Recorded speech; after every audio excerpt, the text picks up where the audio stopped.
Aquí en el foro de las preguntas me han dejado dos preguntitas un poco complicadas, que a ver tú qué crees. ¿Dónde crees que está el límite de la criptografía? Es la primera pregunta. Supongo que es típica pregunta de la selección de la Caixa, de tal. ¿Y qué pasará con la llegada de los ordenadores cuánticos? Bueno, el límite de la criptografía, Ujú. yo creo que no hay. No hay algo fijo. Es una rama que se mueve muy rápido. Y de vuelta, no estoy hablando de blockchain ni de criptomonedas, estoy hablando de la criptografía en sí. Mientras más usemos máquinas, más la vamos a necesitar. Y más rápido va a tener que crecer, y lo va a hacer. Por esto que te digo de que la gente implementa cosas, las empieza a usar antes de que estén listas.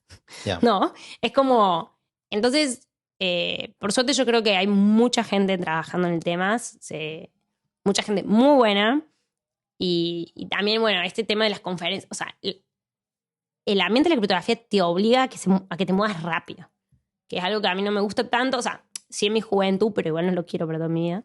Pero esto de que hay que publicar en conferencias y hay deadlines, no puedes enviar en cualquier momento del año, hay un día. Producir. Es como que estás ahí como, uff, y la gente produce. Y la gente produce, es como, paren un poco que Claro. no llego a leer. Y te sientes mal y síndrome del impostor y todo. Sí, pero si no o sea, Sí, hay que relativizar. si te asumes impostor, nunca se tendrás el síndrome del impostor. Exacto, perfecto. Como si yo estoy acá no tengo ni robando. ¿Y sabes qué? Sí, ¿cuál es el problema? Ya está, listo, no hay síndrome del impostor.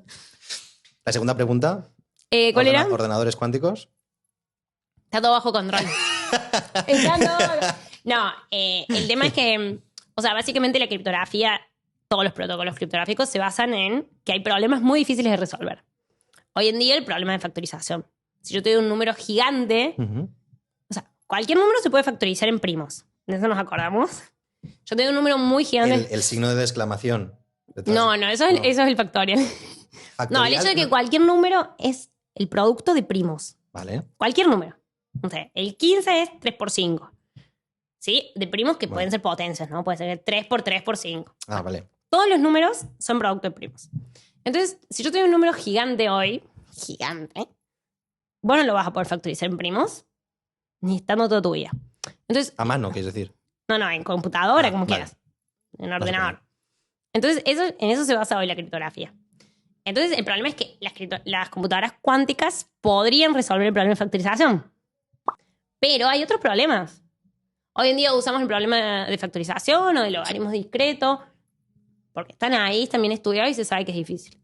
Pero ya hay una rama muy grande de la criptografía postcuántica, que es la criptografía basada en problemas que no se pueden resolver con computadoras cuánticas. Los protocolos todavía son más ineficientes, obviamente, es una rama que está como naciendo,